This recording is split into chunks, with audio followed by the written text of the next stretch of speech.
The front office of a championship-caliber NFL organization is a cold, calculated game of chess where one wrong move can destroy a dynasty. But in Philadelphia, the man moving the pieces has just executed a maneuver so daring, so precise, that it leaves the rest of the league scrambling to understand how he did it. The narrative was supposed to be simple. The Eagles were going to pay a king's ransom to keep their defensive anchor. Instead, the team pulled the plug, walked away from a massive contract, and somehow ended up with a deeper, more dangerous defensive front for a fraction of the cost. How did they orchestrate this financial heist while everyone else was focused on the dollar signs? And more importantly, does this gamble actually make them the favorites to dominate in 2026? Before we dive into the wreckage of that failed negotiation and the masterclass that followed, smash that subscribe button if you want the fastest NFL updates on the planet. The fallout from this decision wasn't just a matter of bookkeeping. It was a total change in defensive identity. To understand this guy, you have to look at what was happening behind It really dictates the defense. the signal coming from the front office was clear. They wanted their star pass rusher back. They were prepared to offer a premium, something in the neighborhood of $20 to $25 million per year. It was a statement of intent. They saw him as the centerpiece, the piece that turned a struggling unit into a top-5 defensive force in the league. But when free agency opened, the market went insane. A desperate team, fueled by the pressure to fix a leaking defense, shattered the ceiling. They didn't just pay him. They threw the entire vault at him. A 4-year, $120 million deal, $30 million per year, $60 million fully guaranteed at signing. The numbers were staggering, far eclipsing what any rational front office would pay for a player with a history of medical red flags. The Eagles saw the offer and didn't even blink. They stepped back. It was a moment of supreme discipline, the kind that separates the contenders from the teams perpetually stuck in the rebuilding phase. But wait until you hear the specific strategy they used to replace that production and why it might be the smartest move made this decade. This isn't just about money.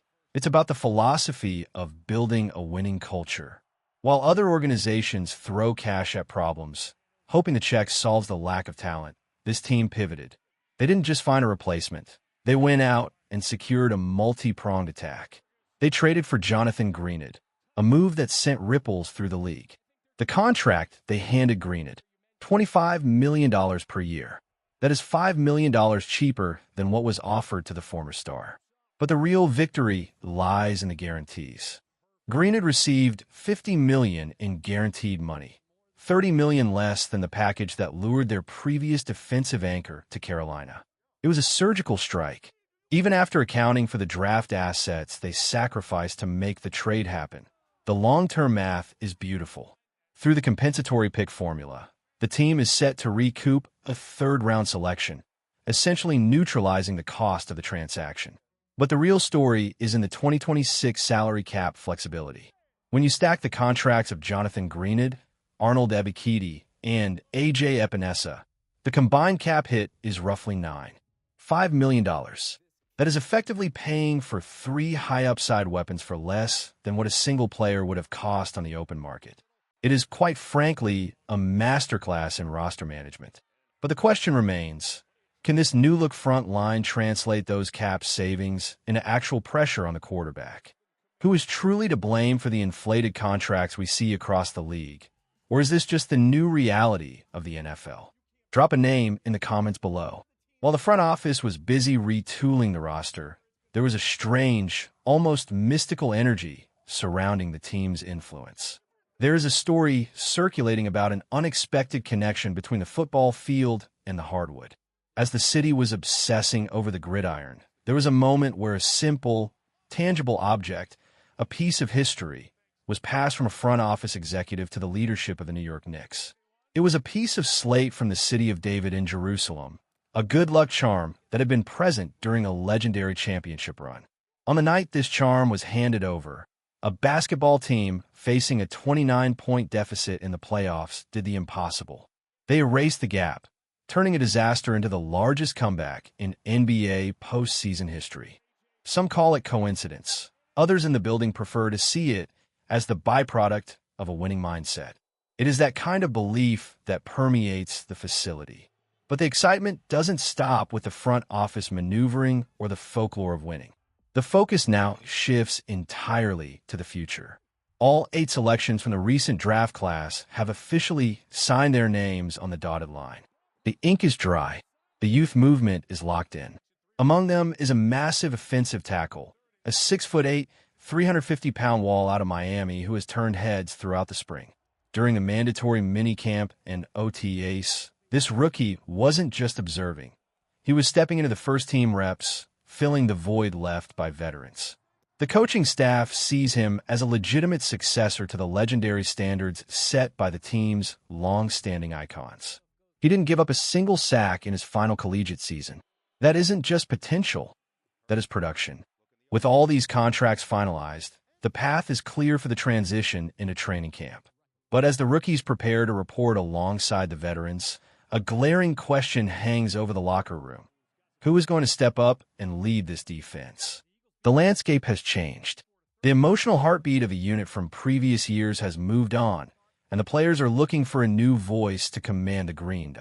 Enter the veteran linebacker, a player who has spent his entire career preparing for this specific moment of transition.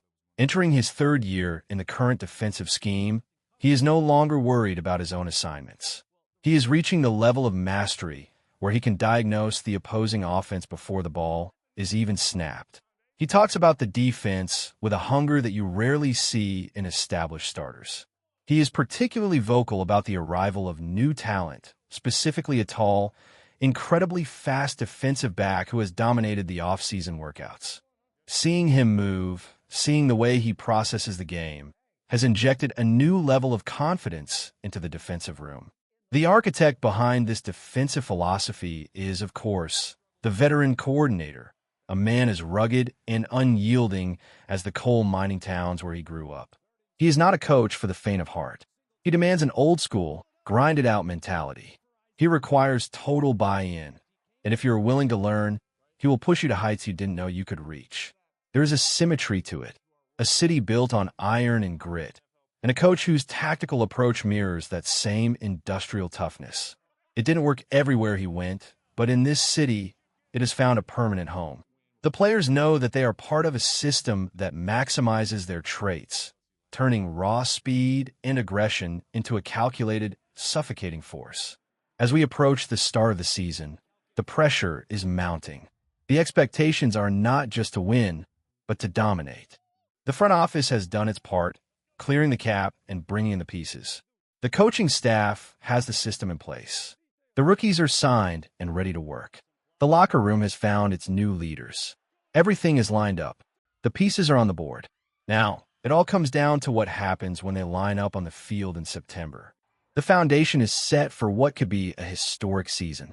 But one final question remains as we look toward the opening kickoff. Is this team actually better than the one that took the field last year? Or is the lack of a marquee, high-priced superstar going to haunt them when the games matter most? The countdown is on, and the reality of 2026 is almost here. Everything we've seen this offseason suggests that the strategy was never about just one player. It was about the collective. It was about building a machine that doesn't break when one gear is replaced. The stadium is waiting. The atmosphere will be electric. And for the fans watching this unfold, the anticipation is already at a fever pitch. There is a sense that something special is brewing in the heart of the city, a blend of veteran leadership, hungry rookies, and a tactical mind that refuses to play by the league's conventional rules. We are weeks away from the start of training camp, the time when legends are made and roles are defined.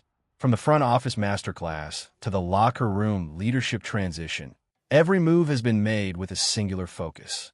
The stage is set. The questions will soon be answered. And when the dust settles, we will find out if this calculated gamble was the final piece of the championship puzzle or just another chapter in a long, storied history. The path to greatness is never a straight line, but for this team, the direction seems more certain than ever. The journey to the top continues, and the rest of the league is just trying to keep up.